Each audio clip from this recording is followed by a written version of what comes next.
Hi everyone, welcome to Saturday Morning Talk Tunes with your hosts Kwan and Carlos. where we talk all things cartoons and anime. For today's episode, we will be discussing the Netflix original animated series Carmen Sandiego. Where in the world is Carmen Sandiego. We will be discussing Carmen Sandiego season 1 in great detail, so consider this your spoiler warning. And if you haven't watched it already, if you don't want to spoil, then pause this, go watch it, and then come back and then listen to us. All right, awesome. Here we go. The series followed the recovery artist Carmen Sandiego as she and her friends travel around the world returning valuable artifacts that were stolen by the villainous members of the secret organization V.I.L.E. All right, Carlos. So you definitely have more of a history with Carmen Sandiego than I do. So you go ahead and take us off. All right. Well, speaking of history, going back to the computer game of Where in the World is Carmen Sandiego. When I say computer game, when it was floppy disk. Oh, I remember those. Yeah. Anyway, also fast forwarding to the game show where you had three kid contestants called Gumshoes, and they would try to find Carmen's henchman and then Carmen herself. And then finally, fast forwarding a little bit more to the animated series, Where on Earth is Carmen Sandiego? Uh, right, and with that being said, we have the introduction of Carmen, and who is by the way, she's voiced by Gina Rodriguez. Yeah, she was like one like the main actress of the show Jane the Virgin, as well as Disney's Diary of a Future President. Those are two main things I can think of for her. Excellent, and and anyway, the scene starts off in France, and she's being followed by Detective Argent and Devono, who, by the way, they're Interpol agents. And they think, oh, one more thing before I forget. In this series, this is a really cool plot. Going back to the video games and the series, Carmen was this master thief. She was like this the greatest cat burglar of all time. And with that being said, this series does a little twist. Instead of Carmen stealing, she's actually stealing from bad guys from Vile and returning these items back to their rightful place or back to the museums or whatnot. Yeah, that's a really good twist for the character because it gives us like an opportunity to have multiple layers of complexity with her. Because if she was just like the thief and they kind of kept her like a mystery, like in the original, then it's like you can't really build much of a series off of that. But because they have it that she's like I said, recovery artist who's kind of like taking these valuable things and like taking them from the bad guys like in a Robin Hood, I guess, kind of way, that it Yeah, definitely adds like a layer of complexity to the character, and you could definitely build it, like a lore and a story off of that. that is a great analogy right there. Anyway, and as the detectives are chasing Carmen, that's when we find out that she's really returning these items. Hmm. And introduction to another character, we find out about Player. Yeah. Player is actually a reference to the Where on Earth is Carmen Sandiego. Player would assist the detectives and transporting them to a location. So hence, it's like just like what I said, we're in France. So Player, take us to France, La Portière. And anyway, and as we see, also quick note, Player is also recognized by you recognize this actor Finn Wolfhard.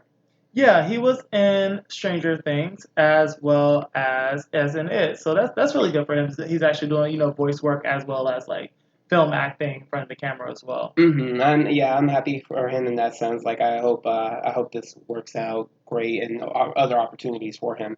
And when Player is introduced, what do you call it? The we also find out that Player is actually in Ontario, Niagara Falls.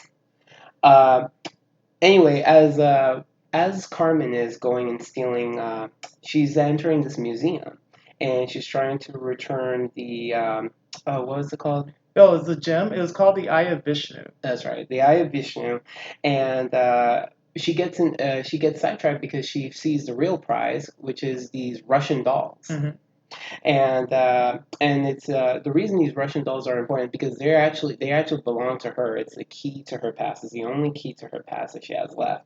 So she's being chased by the two detectives. Hmm. She gets it. She gets what she needs, and then finally, as she escapes. Her famous escape, just like in the original animated series, she escapes by hang glide. And just if you remember the Where on Earth Carmen intro, yep, she would even go in the hang glide escape. And as she's hang gliding, she hang glides towards a train. Yeah, and like when she gets on that train, that is where we get introduced to a character. Well, his real name is Gray, but he is the Crackle. And that's when they definitely seem to have a history together, and they're sitting there and they're talking because like it's part of his mission to pretty much like retrieve her, and then that's when we end up having a flashback to kind of unravel like what is this mystery behind Right. Carmen Sandiego. Yeah, they reminisce because Crackle wants to know why is she doing what she is doing. Anyway, and as we go into the flashback, we find out that Carmen was a baby born in Buenos Aires, Argentina. So, and she's being raised by these nannies, and she's also being taught multilingual, so multiple languages, as well as pickpocketing and I would say gymnastics, right? Yeah, and also like all of this was not even though she was found in Argentina, she was taken to the Isle island of VILE, Vile. and VILE has stood for valuable imports, lavish exports, and that is where she was the only kid there, like I said, raised by the nannies, where she picked up all these amazing skills, and while she was there, she learned to be a pickpocket. But we also get an introduction to our first like faculty member, which was Coach Brunt. Yeah, Coach Bryant. It's really funny because when you see her, this very strong Texan woman, and she has this real soft spot for Carmen. Mm-hmm. It's really cute. Actually, like I think we were mentioning about the names, like Black Sheep and Mm-hmm. Lambkins. Yeah, that was the thing. So, and this actually came up when she first was having conversation with the Crackle on the train, is that he called her Black Sheep. And that was essentially her name on the island, like while she was growing up, or at least a nickname. But the thing is that that's one of the things about the series I really was not a fan of, is the fact that she seemed to have so many different nicknames. And the thing is, like, okay, she's Carmen Sandiego, and she's associated with red. She even has red hair. She wears red. It would have been cooler if they would have just called her named her something red. It's kind of weird that like oh like she goes from being like the black sheep to like the scarlet thief or whatever. They don't call her Right. that, but she wears red.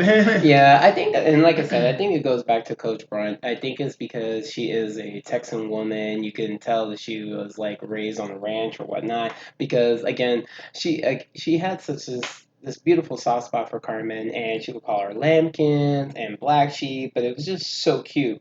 By the way, this is just a little fun fact. It's Coach Brunt is voiced by Mary Elizabeth McGlynn, and you would know her in like Naruto is Tsunade and Kurenai.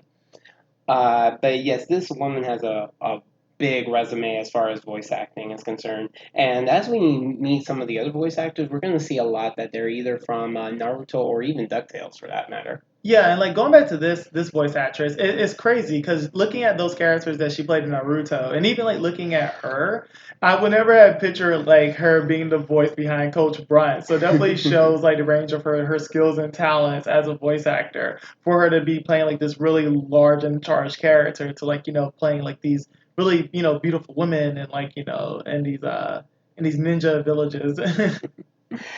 Yes. Anyway, as we go a little ahead, Oh, well, let's not forget one good fact yes. is okay. So we're introduced to Coach Brunt, and also because a Carmen or Black Sheep at this time, she's like a master thief already. She ended up pickpocketing Coach Brunt's pockets, and she ended up getting her smartphone. And that was her first communication to the outside world because she spent her whole entire life on this isle. And that is where she first encounters Player. And the first thing he says to her is, "Hi, where in the world are you?" Which is a reference to Yeah, so where on earth is Carmen San Diego, and all the past of where on earth and where on the world is Carmen San Diego's. yeah, and the reason like Player was the one on the phone is because he is a white collar hacker. So he was actually These are people who they purposely hack into people's systems just to kind of let them know like where the fails are in their defenses. So that's kind of how they got connected. Yeah, and again, as we go through the faculty and whatnot, sorry, as we learn more, we introduce our other faculty members, which we have Dr. Bellum, like crazy scientist and technician. Then we also have Shadow San. Yeah, he's definitely a very mysterious character. He's like the teacher samurai character. hmm And we already told you about Coach Brunt, and then I'm gonna mention another character again. If you guys are Naruto fans, Professor Maelstrom, Yeah, he's old and creepy. who is voiced by Liam O'Brien, and you would know him as work as Gara. Who Uh, is young and creepy. Very good. And then finally, another favorite character, which was Countess Cleo, fashionista, I would say. Yeah, I'd say like fashionista diva of the group. Yeah, and so she is voiced by, I hope I can say this right, Tox Olagundu. Oh wait, Tox Olagundoye. There we go. There you go. Excellent. Anyway, and with that being said, she voices Mrs. Beakley in the new DuckTales series. And actually, Mrs. Beakley is kind of like my favorite character in that new series. Yeah, another talented actress because I could never like once again picture those two cat like that voice coming out of because they're so different. Yeah, and the actress is very beautiful too. So actually, Yeah. so is Cleo. Actually. Yeah, but so now we have like our five. These are our faculties, and the thing is, Carmen she wants to still black sheep at the time. She wants to train at the school that is on the isle where they teach the thieves. They teach people to be master thieves, right? Right. And all of the faculty pretty much they voted yes, except for Except Shadow-san. yeah, he seems to have a vendetta against our hero. So let's see if we can find out more about that. Yeah. Also, something that was very interesting is that according to these teenagers and that have to graduate, they say that it's 40 thieves a year.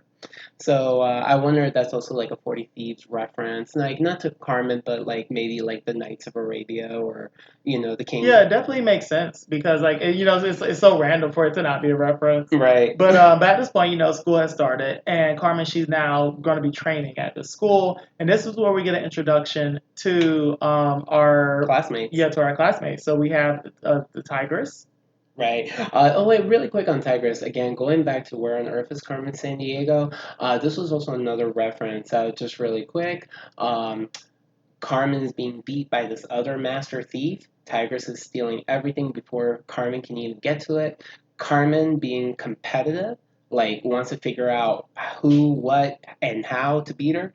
Anyway, it turns out it was all a plot because it was one of our detectives. Ivy, we'll talk about Ivy a lot later in this series, but Ivy in the original series was dressed up as Tigress because she knew that Carmen's ego would get in the way, and sure enough, they caught the infamous Carmen Sandiego. Anyway, and even though they did, at the very, very, very end, Carmen got away. Yeah, so that was Tigress, and then we have El Topo, which is the mole. We have Leshev, which is the mountain goat, and then we also have Crackle, which we were introduced to his character a little while ago. Right. Anyway, going to again, they're learning all these special skills. Bait and switch. Pi- uh, what else? Not just pickpocketing. Pickpocketing, was actually, if anything, that was the final exam. And when I say the final exam, when Tigress went to pickpocket, Tigress was very aggressive with her work, and she got it and she passed. But Carmen, when she went to pickpocket, it was like no matter where she went, and again, Shadow Sun was the one in charge of it, Hmm. and she kept going and going and going, and again, and she wasn't even aggressive about it, and she was still and going after every pocket, and the time went up, and supposedly she failed that one. So Yeah, she was the only one of her classmates that did not pass, and this is like the final exam, so they had to pass this in order to be, to graduate essentially, and Master then yeah, Thieves. become master thieves and be able to go on missions and everything. Because like I said before, Carmen, she's been on this island her entire life, so she definitely wanted to see the outside world. And going back to another thing is that there was an incident where Carmen and her friends, her classmates, they end up playing a prank on someone, and Shadow Sun tried to get her specifically expelled, even though they all participated in it. So it shows that this guy definitely has something against Carmen. But going from there, another one of her classmates that we got to get introduced to is Mind Bomb. Oh yeah. Yeah, and he's a mime. Right. Ironically, no voice actor needed. But yeah, so she fell to get the dollar and does not technically graduate, become a master thief, and but what she does instead, because she is as talented as she ends up stowing away on the mission with her former classmates, and then that is where she finally finds herself off in the real world. Yep, and we take the stage to Casablanca in Morocco. Yep. This is why the Eye of Vishnu was important in the very beginning, because this was the first mission for the classmates, and the classmates they're really upset at Carmen right now because they're like, what are you doing here? Like, why, you should be back on the island. And Carmen also realizes that in this mission, they're not only are they out to steal, but they're no witnesses, because at a point in this episode, we see that they're ready to steal what they need. There is a witness. The witness witnesses all this, and finally the classmates are like, "We got to terminate them." Mm-hmm. And when Carmen sees this, this is she realizes this is no longer a game, and this is very serious. And I'm actually glad, because even in the originals, going back to Where on Earth and going back to Carmen is just a thief, and there is, I don't know, I guess there, even in thieves, there's a code amongst thieves, and that they will not kill. They may steal, but they will not kill. And even and I'm glad that they kept that characteristic of Carmen, because that at least shows that Carmen has is still human, and that she would never take a life in order to accomplish her mission. Yeah, and then that's when it's also revealed that the true meaning of Val is Villain International League of Evil. Right. Um, But yeah, from there, that's when the cleaners of Val end up showing up, and they kidnap Carmen. right. And they bring her back to the island. And at this point, they confiscate her, they take away her phone, which is her only communication with Player. Right. And then she's pretty much stuck on the island for another year, like training Yeah. and stuff like that, until she finds an opportunity to essentially escape. But to do that, she had to use the booker, Yeah. who used to come to the isle like once But every yeah, the year. bookkeeper, and like we mentioned earlier, like they pranked this person that was coming in. They threw a bunch of water balloons at her. But anyway, this is actually my favorite scene in the whole series.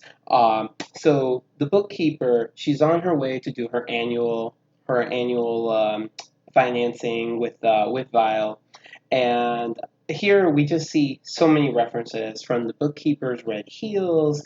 Uh, and finally, as at the same time that Carmen's ready to escape, she ends up in the elevator Hmm. with the bookkeeper. And this, in the background, you hear the "Where is Carmen Sandiego?" Anyway, but it, of course, it's an instrumental form, but that is the theme song to the "Where on Earth is Carmen Sandiego?" And so you're hearing all these hidden Easter eggs, and then even as she leaves the elevator, she has this little catch thing where first she says, hopefully one day, Carmen, sorry, Black Sheep, you'll walk in my shoes someday. And she does this thing where she goes, Arrivederci. And the reason it's so funny that she says walk in my shoes someday, the red heels, the music, it is because it is voiced by Rita Moreno. And Rita, first of all, a lot of you may know Rita Moreno from West Side Story. She is a fabulous actress. She's done multiple things. But also, what's really iconic here is that she is the original voice actress for the animated Where on Earth is Carmen Sandiego. So all these little hidden Easter eggs, I think they were perfect, and I'm so glad that Rita had an opportunity to voice the bookkeeper in the series. Yeah, overall, that's like a really cool way to kind of like bring to have that reference in there, and have that play such a big part in Carmen like forming her own identity. But yeah, from there she ends up escaping the Isle, where in the process she's being chased after by Shadow Sun. Right. And so as she is again, Carmen's doing everything correctly, and she is getting her timing is really impeccable. Where she is also able to get the bookkeeper's clothing, and that's where she gets the red hat, the red trench coat, and the heels. And she leaves. She is getting chased by Shadow Sun. She finally has to just leave. She gets on that boat and heads off. And finally, we hear Player again. Yeah, yeah, and then yeah, now she's free. Yeah, and because Player is actually able to because the phone was taken away, Player couldn't get any hold of Carmen. But now that she appeared back on the grid, and finally Carmen is like, "So where am I anyway?" And so we find ourselves that the Isle of Isle is actually in the Canary Islands in West Africa. All right. So anyway, going on. Well, that was pretty much like the rest of the flashback, as a way Exactly. of kind of telling her story. But from there on, everything else is now like what's currently going on in the present. Right. And then from there, that's when we get our introductions, because it's like the next day since the situation went down in France, that well, they're still in France, we get an introduction to the characters of Zack and Ivy. Right. Zack and Ivy is another reference to the animated series of Where on Earth is Carmen Sandiego. Again, in the original, they were detectives. They were brother and sister. Same thing here. They're still brother and sister. But they were detectives always trying to catch Carmen. So in this case, another twist. Instead of capturing her, they're her like accomplices, or what's a better word? I wouldn't say coworkers. Sidekicks. Okay, sidekicks. There we go. They're Carmen sidekicks. So there we have our team of four. We have Carmen, Player, Zach, and Ivy. Yeah, it's pretty interesting that they gave them these really strong, what is it, Boston accents? Oh yeah, yeah, that's right. Because it is interesting. Yeah, Zach and Ivy, we're gonna clearly find out that they're from Boston, and again, even in the accent, you can hear it. So Yeah, but yeah. So now that we've got introduced to those characters, now we're off to Indonesia. hey, fun fact. Did you know that Indonesia was known for its 17,000 plus islands? I know now. It's also home of the Komodo dragon, and it's the fourth largest population in the entire world. And its staple food is rice. You know, speaking of rice, so it seemed that Val has a plan to do something with the rice. So Dr. Bellum, at this point, had ended up creating these spores that were designed to eat up all the rice in Indonesia because that's her staple food. And so it would then force the inhabitants to, have to eat Val's rice, which apparently is really disgusting, by the way. Yeah, it was a vile imitation rice, and I get it. Their plan is to sell the imitation rice and at inflated prices. So you could say that the rice was vile. Very good, very good. So the plan is to get these spores, like they're in the little rockets that they were going to shoot off, and have those kind of like spread out and land in the rice fields. So to kind of stop this, Carmen finds herself in a fight with Tigress, who I think is perhaps like one of the best fighters from her former classmates. Definitely, like between that and at this point, I would say it's definitely Carmen's rival. Yeah, and then with a little help, well, a lot of help from Zach and Ivy, they end up kind of saving the day, and so the rice was saved. However, in this episode, we see that something happens with the crackle. Yeah, okay. So what ends up happening was the Interpol agents, they actually captured Crackle earlier on. But Vile makes sure that no loose ends. So they retrieved Crackle and they got him back, and then they were like, "Yeah, we're tolerant of failure, but we have zero tolerance for capture." So hence what we saw at the very end was dun dun dun mind wipe. Well, there's also a pretty interesting reference to at the end of that episode of a potential, like a new character that's going to make an appearance, so keep that in mind. Right. So now we're off to Ecuador. Ecuador, and not only Ecuador, but its capital, it's Quito. And just a little fun fact: do you know why it's called Ecuador? No, why is it? Spanish for equator. Oh, I did Because not know. Ecuador is actually one of the hottest countries in the world because it's right on the equator. How about that? So, okay, so at this point, there was that director, I mean detective director, the detective, Devino? Yes. Yeah, Detective Devino. He was abducted by some agents apparently, at the end of the other episode. And then that's when we get introduction to this character who is like a hologram, like super awesome lady named. Chief. Okay, so this is really fun. Okay, so this is where we get the intro of Acme and Chief, who is, by the way, voiced by Dawn Lewis. You can catch her on Star Trek's Lower Deck as Captain Freeman. And if you are a Marvel Ultimate Alliance fan like me, my favorite character, Storm, a Mistress of the Elements. I'm curious, like, so was this the recent Marvel No, Alliance? it's just Marvel's 1 and 2. Oh, okay. Yeah. Well, so this one stars Under the Sea, where Carmen finds herself like kind of in a fight or in a tussle with El Topo.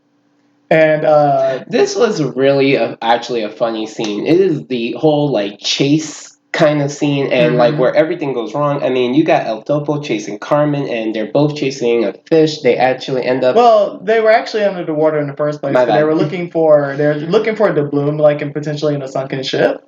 And so yeah, it was like kind of like the classic cartoon situation where you have like your two characters fighting over something, and then by chance, like the bloom's floating and sitting there in the water, and then it gets swallowed by a tuna, and it's just like really. Yeah, and it's like it's just going. Like I said, it's truly the chase. I mean, El Topo's chasing Carmen, Carmen's chasing El Topo, and they're both chasing the fish. And then at all the things, the not only does the fish eat the bloom, but then the tuna actually gets captured. Yeah, it gets worse. Like the situation just gets worse because the tuna gets caught like in a net, and then yeah. So now the what becomes the main focus of this episode is that our heroes they have to try to find this tuna that has the bloom in it that they really need. Right. Even both El Topo and Carmen are like, really? Yeah, but so in the process of trying to like find this tuna, unfortunately, Carmen she does get air sickness, I believe it's called. No, atmospheric sickness. Right. Oh man, it's basically altitude sickness. Yes, that's the word. There you go. Basically, altitude sickness is obviously you're not getting enough oxygen because you're just way too high. Hmm. And so this is kind of a cool scene because she's hallucinating at this point. And even though there is a what's the lady? This female character, she's helping Carmen, but she hallucinates and sees Coach Brunt. Hmm. And as she's like, and Coach Brunt's like, "Are you okay?" And she's like, and Carmen's like, I knew it was you. I knew you always took care of me. Because at this point, Carmen still believes that it was Coach Brunt that saved her as a little baby. Yeah, in the meanwhile, though, in order to get the tuna, they have to bid on it. So, like, Zach is the one that he managed to win the bid for the team, which I is know. great. Well, Zach is a big fumbler, and like Yeah, when we say he bid to win, he bid like high, and yeah. like dude, I love Ivy's reaction. Ivy's like, "Bro, why?" Carm said bid high. Yeah, I mean, Reasonable. it worked. It was super fresh organic tuna.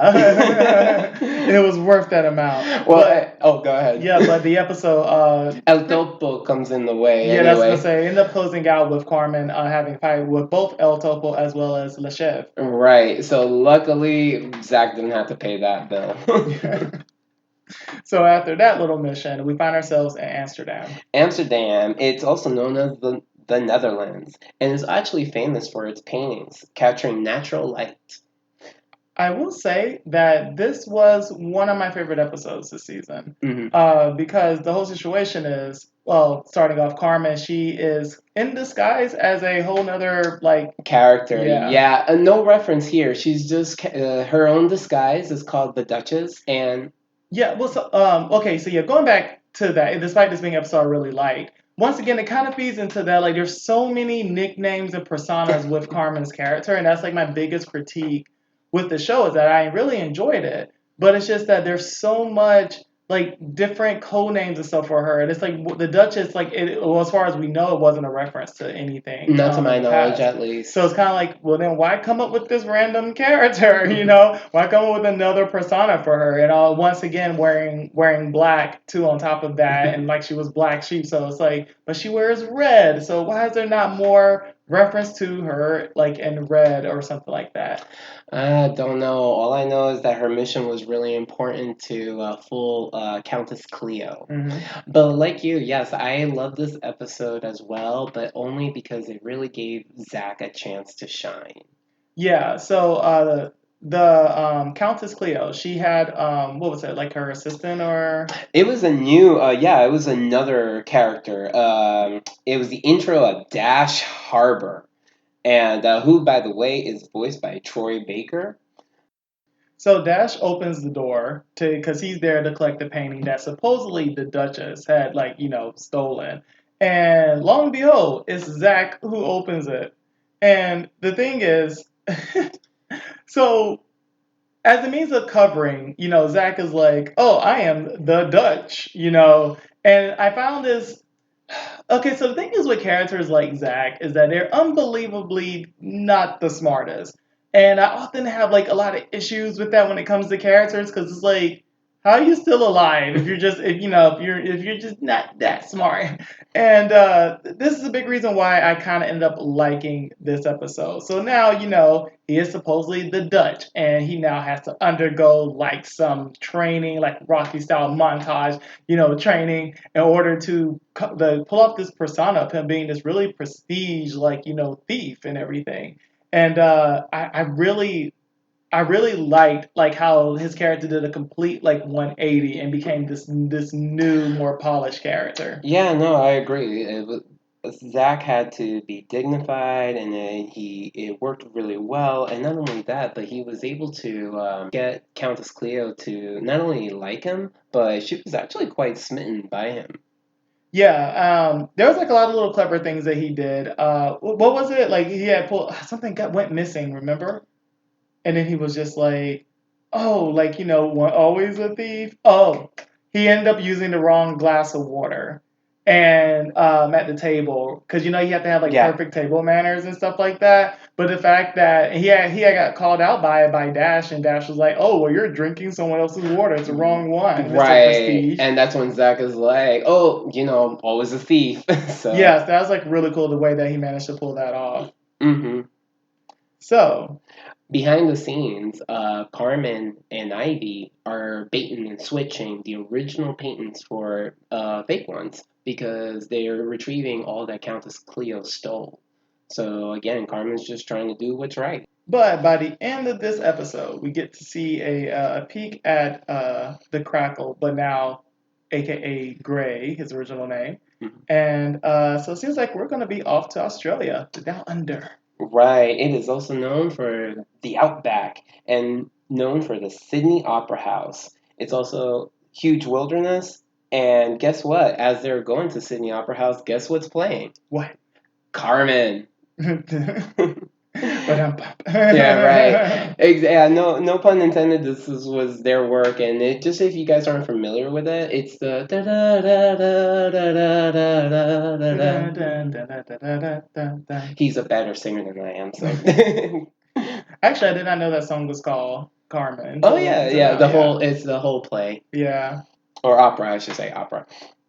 And yeah, anyway, what's important in this is that Carmen actually does come across Gray. And with that being said, Carmen's really shocked. She's like, oh man, she's ready for battle. But then Gray's like, hey, you can't be back here. And Carmen's like, you seriously don't know who I am? Yeah, And Gray was pretty much like, who that? yeah. And that's when Carmen realized, like, what did they do to you? So you remember that zero tolerance policy that Vi.L.E has? Well, that's what they did. They totally mind wiped him, and it's smart on Vi.L.E's part. I get it because if they have any loose ends, they make sure that it can't be tracked back to Vi.L.E. Yeah, that's pretty Val. Yeah. He's also good with puns. So the reason that we find ourselves in the opera house is because they were there to get a recording. They needed to get like the recording from the opera singer. So this is where we end up seeing Leshev again, and then Carmen finds herself yet in another fight with her former classmate. Yeah, Leshub is definitely the better acrobatics. Yeah, but they end up getting the recording, and then pretty much the bad guys are out, and then we finding ourselves traveling off into what was it, the Outback? Exactly. So in that, with that being said, we end up meeting another character named Dr. Denham, and she is actually the lead project in this rocket called Project Boomerang. But unfortunately, the rocket is dead. So it's like, what is Vile up to? You know, why do they want this dead rocket? That's what it is. If they launch this dud rocket, it could cause a lot of problems. And so this doctor actually is like leasing the land, her and her company. And so Vile's plan, which is pretty smart, have them be discredited, let Vile use their funds to purchase the land, and then they can use that land for Vile necessities. Yeah, and then by using the opera singer's voice, they use it as a way of kind of tuning. Subliminal Yeah, messaging. kind of put it in the subliminal messaging, so then it would like hypnotize the what is it, like the technician for the rocket, scientist for the rocket, Oh, and then essentially like setting the rocket loose and destroying a bunch of stuff. exactly. And again, it goes back to it would discredit the whole facility, and Vile can easily take over. Yeah, but I will say in this episode there was a really cool like fight scene this time. It was between El Topo Uh-huh. and Ivy, All right. if you remember. Yeah, and I thought it was pretty cool because it shows that like these characters are not incompetent because they can come across that way because they're just they're the comic relief sidekicks of the group, right? And Mm-hmm. I will say that I feel like Carmen and like Zach and Ivy don't necessarily gel the best. Not that like there's conflict with them, but in terms of like I don't know, like we don't really get to see them like together, like working together in unison with anything like that. But I feel like with last episode, with Zach getting a moment to shine, and now this episode with Ivy, Kicking Ivy's lo- always kind of she's always been the more productive one between the two of them, Mhm. but now seeing her like take on a villain and like really like give him a fair fight, I thought that was really cool.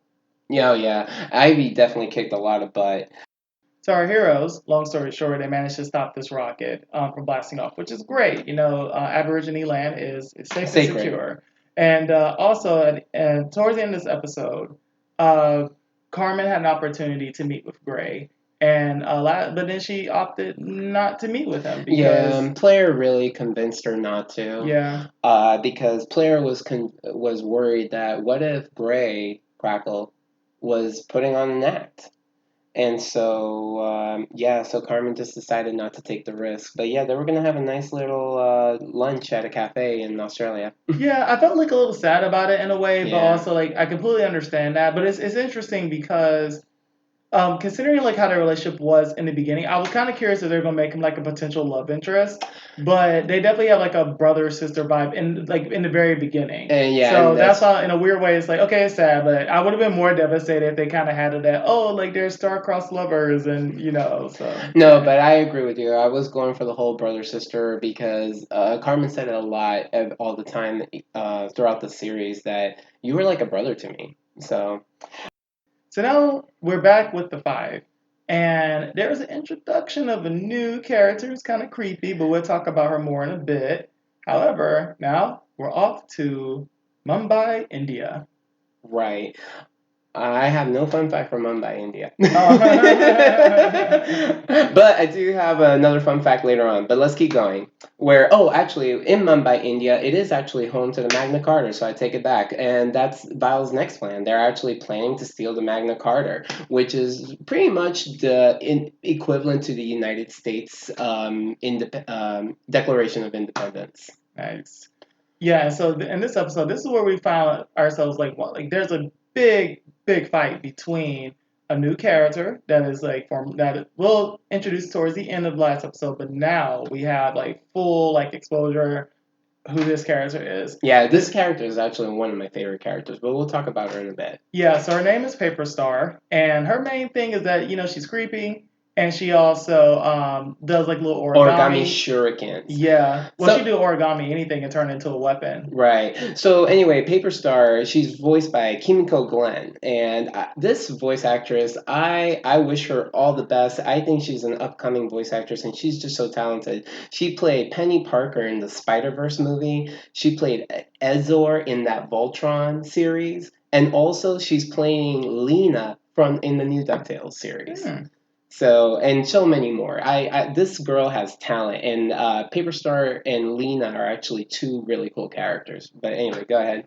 Yeah, I will say though, as for some criticism for Paper Star's character, and I will say like overall, I think for the Asian representation in this particular season, because like we've seen all the seasons and it does get better, but I feel like the whole creep, like the old like the cute Asian goth girl thing, it's a bit of a trope. They also do the thing where it's like okay, Asian female character with like multiple hair colors and stuff like that. And even diving deeper, you have Agent Argent, and she's the smart one. She's also Asian, and then you also have Shadow Sun, who is the samurai. And it's just kind of like, I feel like a lot of the Asian characters they have in the show, they definitely do fall on a lot of not the best Asian tropes that is very common in a lot of animation. So I will say that I do like Paper Star's character, but it's just something that definitely I caught on to Yeah. as I was watching. Is that like all of these characters are kind of like every single Asian trope there is. Yeah, and something funny about those origami shurikens, first of all, it is a thing. You know, you could YouTube it and they can make it. It just takes a while to make. And but in this version, those shurikens can cut. Talk about paper cuts. Yeah, yeah. Talk about paper cuts. So Lachelle met with her because they're supposed to meet up to kind of do like a trade off of what Paper Star managed to steal. Right, this is V.I.L.E.'s way of making sure that even if someone gets caught, only Mhm. a limited amount of information gets revealed, which is pretty smart on their part. Yeah, well, she goes against protocol. She wants to like do her own thing. So she ends up torturing Le Chef and giving him like a bunch Bunch of of paper paper cuts. cuts. I actually feel really bad for him. Right. And anyway, and as they're going, Carmen does Carmen encounter her yet? Yeah, they already had their fight. Oh yeah, that's right. And then, but something very important here is that Devina actually lost his card. Yeah. And because he lost his Acme card, which by the way, guys, I didn't mention it, but Acme is so Acme stands for the Agency to Classify and Monitor Evildoers. And so with the fight that Carmen and Paper Star had, uh, Paper Star almost seemed like she was victorious, but luckily Carmen was able to bait and switch, so she was able to retrieve the Magna Carta and able to return it. So Paper Star is going back to Vile, and Vile's like, "You went against protocol. You know, we knew that you were disruptive." And it's like, and she's like, "I never come back empty-handed." And so that's when she gives him that Acme card, and that's when Doctor Bell not only looks it up but realizes that's when Vile is now aware of Acme. Yep. And so now we're off to the Foggy City, San Francisco. Oh yeah. Oh man, San Francisco, man, cable cars, largest Chinatown in the U.S. Um, and also Alcatraz, where that's where we need to put all of Violin. Oh, they would probably find a way to break out That's though. true. Anyway, in this episode, it's actually really important. Like this 1 cent stamp, this is what they're after because believe it or not, it's worth $10 million. Yeah, and so they have to like it's going to be available in an auction. However, our members of Val they don't believe in auction, so they're just going to do their own thing and just take it. Right. Luckily, However, Zach did not bid on it. yeah, well he bid up all their money, so they didn't have it's like you can't bid on anything. We're in debt. But yeah, so this time this is where we see Mind Bomb. He Right. stole the stamp. That's right. And so when Mind Bomb was successful, and he was going to meet up with Tigress in order to do the exchange. This episode was really cool, and the reason I like this so much because this was Carmen's redemption for the final exam. Yeah, but going back to Mind Bomb real quick, he ends up getting I guess like intersected by the inspectors, Agent Argent, Agent Deveneaux, and then that's when Mind Bomb was able to like slip the stamp in Deveneaux's coat.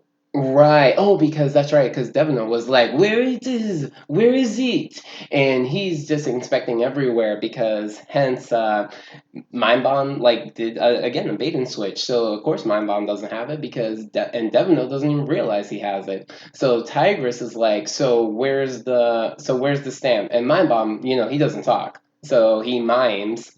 And I love Tigress's reaction because she just looks when she finds out that it's in Devino's pocket. She's like, "You've got to be kidding me!" Yeah, but she does manage to get it Of though. course, because Tigress, Tigress. But again, Tigress is so aggressive with her Mhm. pickpocketing skills. Yeah, but that also led to, because now that she has it, it led to another fight between Carmen and Tigress, Right. where, like you said, Carmen would had the opportunity finally to like redeem herself and fight Tigress, but also get the stamp from her. And And also, she got a smartphone from her too. oh, that's Or, right. Yes, yeah. that's right. She got the smartphone because this is again, Carmen was not only able to successfully get the stamp, she got her smartphone and she gets a call on the smartphone, and guess who happens to answer? Who? Shadow-san. And then, Shadow-san's a little surprised to see Carmen, but finally, Carmen's able to say, admit it. The coat was empty. Shadow-san doesn't even answer. And so, luckily, Carmen, for her own self, she passed her exam, even though she didn't need Shadow-san's approval. Nice. hmm And everything really now, it comes full circle. At this point, because but Vile, since they got the key card and Dr. Bellum hacks into it, but they think Carmen works with Devino or Acme. Hmm.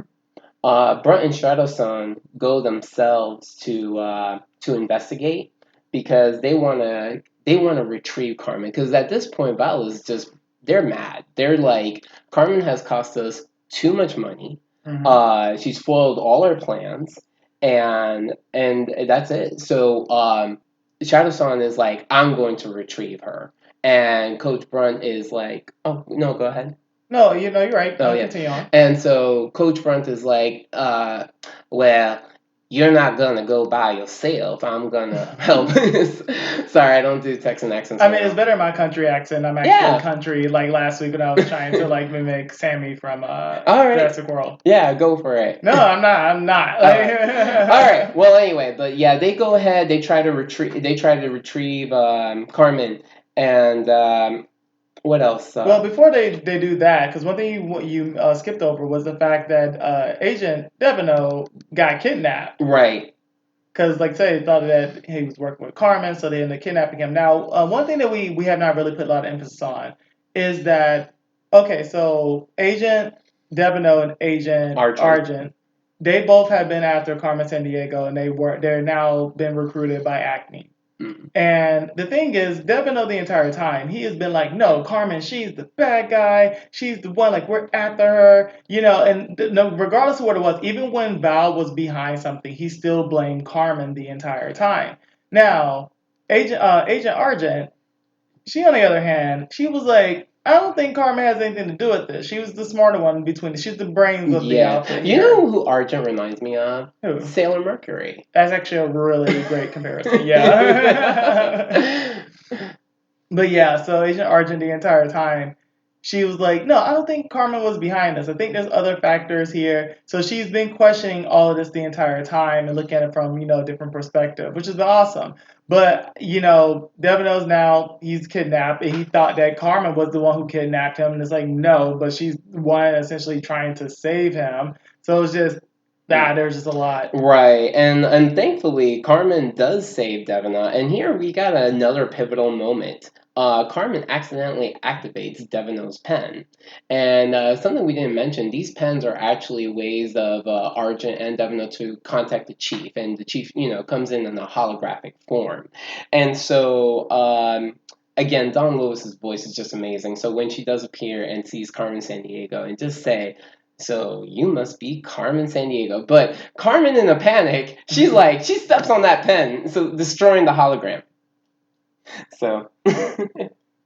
Yeah, and then because Devino at this point he's incapacitated, he's knocked Right. out, and in walks Coach Brunt Yeah. because what was going on the entire time was that Zach and Ivy they were posing as Carmen running through the city while Shadow Son and Coach Coach Brunt Brunt. were chasing after them. Yeah, this was all a distraction. Yeah, but then Coach Brunt ends up getting her target, which ended up being Zach in red, wearing like Carmen's outfit, and it's like, oh no, like there's something afoot, and then she pretty much runs back to location that Devino was being held, and then that's when it says she walks in and then sees Carmen there, and then they get into a fight. Yeah, they duke it out.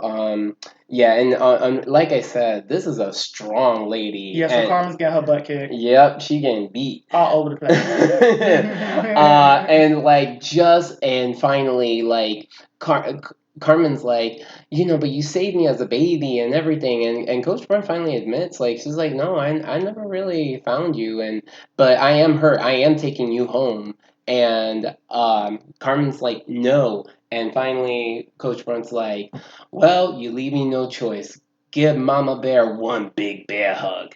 And sure enough, she's like ready to crush like Carmen's ribs and everything, and then boom. Well, the thing is, I'm holding back on that. That definitely was a pivotal moment because, like, all this time, Coach Brunt was the most kindest person to her on the Isle of Vow, and so this is like really heartbreaking that she Yeah. thought this was the one person who cared about her Right. and who was who saved her and all this other stuff, found her as a baby, the closest thing I guess she could have to a mother figure, and she was trying to kill her. I mean, this is just as much of a twisted relationship when it comes to like Shadow Weaver, She-Ra, and Oh wow, and yeah. Catra. Yeah, that's a very good reference right there. And yeah, so go ahead. And so anyway, just like I said, she's giving her that big bear hug, ready to crush Carmen, and then like I said, boom, guess who saves the day? We didn't Who? expect it, but Shadow-san. Yes. This was definitely like a fake out, if anything. Like Yeah. this, we did not expect this. Yeah, because like up until now, like we really thought that Shadow Son just hated Carmen. He played it off really, really well. And yeah, Shadow-san failed her. Shadow-san was like cold to her. Yeah, and like I said, it was really surprising because again, Coach Brunt, like he said, and she was so kind, and then the fact that Shadow-san is the hero.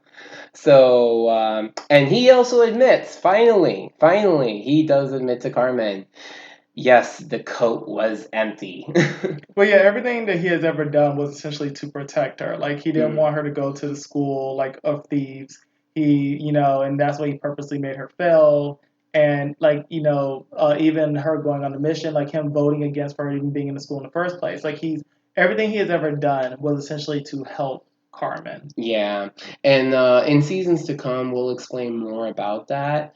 And finally, at the very end of this whole series, because Devino was hurt. Well, actually, one more thing. There's one big reveal too. Because remember, when Carmen was getting ready, like when she was in the process of escaping the Isle of Vow, Hmm. that Oh yeah, yeah, that when Shadow Son was chasing after her, he was chasing after her so he can actually leave with her. But right. she was already too far gone, and then also to kind of keep like from the helicopters and everything else from reaching her, like he decided to cut like cables and stuff like that, so it allowed for her to escape because Val they have like tons of different resources and vehicles they could have easily got her back. Yeah. So that's how she was able to escape. And So yeah, it's like who knew that Shadow-san like was again, like you said, to protect her. And with all that being said, at the very end of the series, because Devino ended up being hurt, Acme is now definitely in it for Carmen because they mhm, think Carmen beat Devino up, when in fact it was really Coach Brunt. yeah, exactly. So Carlos, overall, like, how did you feel about the series, especially being that you're familiar with like the older ones and also the game? I loved I this cast, this voice actors were just a great cast for each, and all the Easter eggs and all the references. It was just so well done. So for all those people who are nostalgic and just like really enjoy the original Carmen's, this is just such a great opportunity to watch the series and just kind of like not only watch Carmen but in a new light.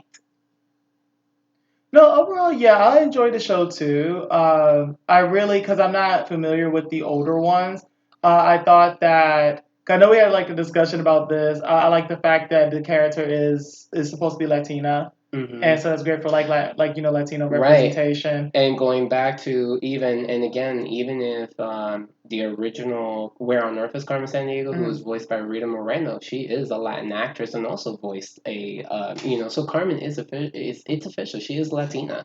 Yeah, I mean, overall, makes her name is Carmen Sandiego, so I always kind of thought she was, and like I know in the original, she has like long dark hair and everything, so those are usually associated with Latin features anyway. So Hmm.